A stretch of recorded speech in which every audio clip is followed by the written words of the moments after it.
Mislav is asking if you can talk a bit about correct levels, gain staging, but in the digital domain, so in the dB full scale.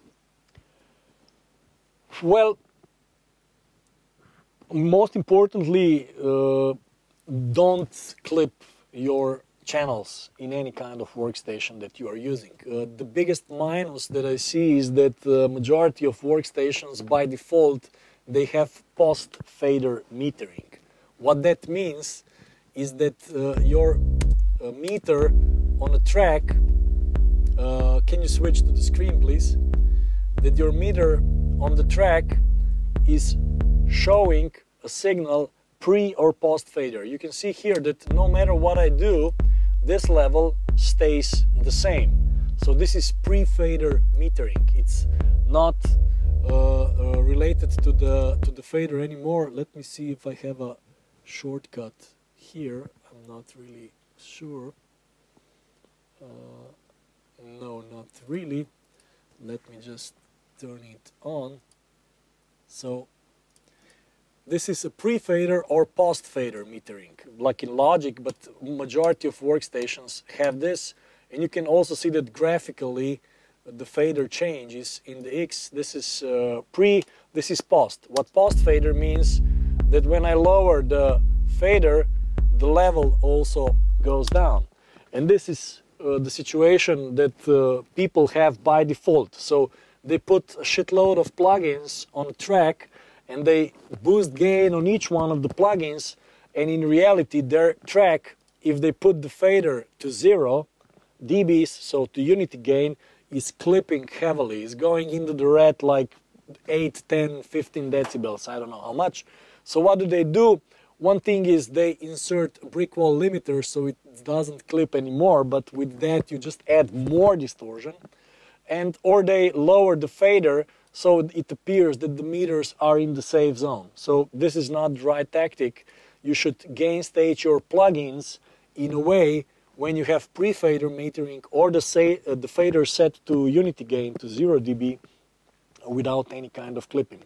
Same is valid for the master fader, meaning that the master fader should be at 0 dB at unity gain and nothing should go into the red. This is the proper way to do it, meaning if you have a situation that your master output is clipping, what the people do, they lower the master fader or they insert the limiter. Theoretically, in a floating point workstation, it's the same thing if you lower the master fader, but personally, it's in reality, it's not the same thing because you are already altering the sounds because you are clipping the channel, you are overloading the channels, so you don't have control over those clipping unless you want to have this distortion. Personally, I mix always in a way that in digital domain, none of my tracks is clipping. Not on the channels, not on the buses, not on the master. And by that, I have like the best control over dynamics. And only after that, I will add additional limiting processing, etc., etc. Regarding levels, its trend recently is that everything is going down a little bit. In a few years ago, I had to blast things up to like extreme RMS amounts, which also produced extreme amounts of distortion. The more you limit, the more you clip, the higher the distortion. The more distortion on the bass.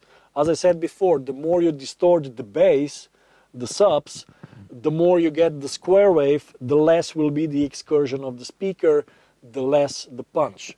And now with the new YouTube loudness algorithm, I think, and with the iTunes loudness algorithm, and with EBU R128 standard, we are slowly going into the direction that no matter how loud you will limit, they will sound equally loud. Perceptive loudness will be equal on a portal like a YouTube or iTunes playback or whatever. So that means that slowly, I think people will figure it out that it makes no sense to clip things to oblivion just to get like loudness which will work for lossy media like YouTube or MP3 or so on. And I noticed the trend that more and more artists are asking, I don't want it like super loud, I want it more dynamic, etc, etc. The truth is that a dynamic master, properly mixed dynamic master, which has more dynamic, it's still loud, it's still limited, it's still quite compressed, will have much more punch on a system that can handle it. And another thing is that the smart DJs will never push the mixer into the red. The more you push the mixer in the red, the more you are clipping, the more distortion you have, the less bass excursion. So at the end on the dance floor, it will be just like mid-range yelling at the audience without any punch on the sub.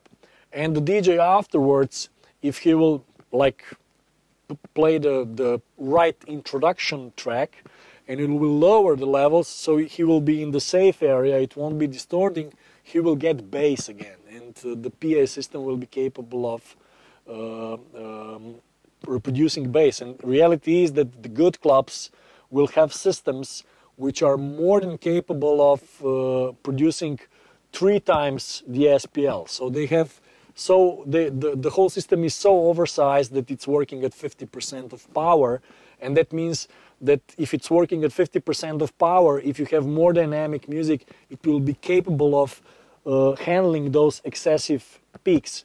And okay, there are sound systems in a lot of clubs which are like driven to the max, but in some clubs you have systems with a lot of headroom, and on systems like that, dynamic, bass-heavy music will have like enormous impact if you compare it to heavily limited tracks. And the more you limit, the higher RMS you are aiming for, the more you have to cut the bass. Even in the mastering, you have to set up the high-pass filter higher, you have to reduce the punch of the kick, etc, etc. But again, for certain genres like some EDM, some dubstep, some hip-hop, this distortion in the mastering is an integral part of the sound, so you have to add it.